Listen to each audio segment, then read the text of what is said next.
Hello comic book people out there, let's talk about The BriGAYde, issue number 2 from Class Comics. This is written by Patrick Fillion and it was illustrated by David Cantero. I'm about to give huge spoilers for this issue, so if you have not read this issue and you plan on reading it, do not watch the rest of this video, you have been warned. First thing I gotta point out, this is a gay superhero comic book, and it does have a lot of lightheartedness to it. However, like the first issue, this one starts out very dark. We have a newly married couple where both of these guys are attacked on their honeymoon, and they're tortured in one of the most horrific, worst ways that any man out there can imagine. Totally was not expecting that at the beginning of this book. It was one of those moments that I read it and I just couldn't believe that I was seeing this in Class Comics. Not that I'm saying it's bad in any way, but it's something that just totally took me by surprise. Turns out the architect behind this torture is by Gateway City's Councilman Abner Filigree. Patrick Fillion is setting up an overall storyline where he's going to be one of the main antagonists for the superhero team of the BriGAYde. He doesn't play a major part in the rest of this issue,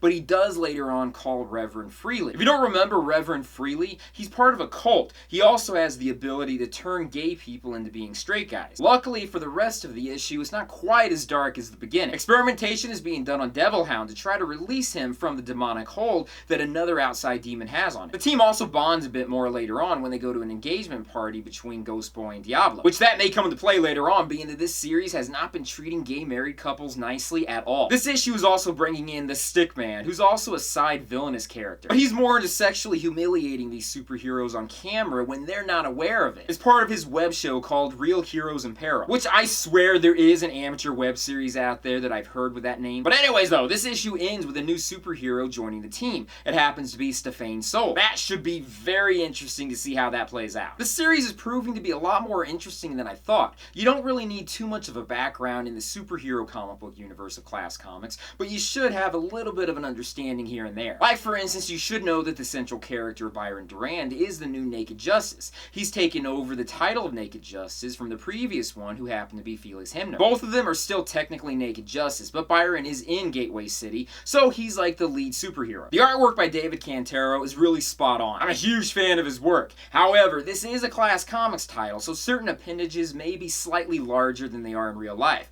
But everything in a comic book universe generally has much more inflated sizes than they would translate over into reality. So I'm just saying, the writing is incredible. Like I said, it starts out very dark, then later on we get some superheroics and we have some lightheartedness, and at the end we have this evil cult coming in wanting to turn gay people into straight people. So there's this big overall storyline where I'm curious as to where it's going to turn out. After the story of this issue, we have some pinup art and we also have some rough sketches by David Cantero. Included also is a one-page story that was ripped from 2016 strip show that introduces Doc Solando, who happens to be the mentor for the team. Or maybe he's a patron for the team. I'm not really quite sure exactly what his role is going to be. Okay, I'll just leave it at that. This is a great series and I cannot wait to read issue number 3. If you're interested in reading this one or the previous issue, you want to go to classcomics.com. You can order it from there. Thank you guys for watching me in this video. If you haven't checked it out yet, check out my Patreon site. I'd really appreciate it. Anyways, I'll join you guys for another video very soon. Peace, love, namaste, and I'll see you guys later.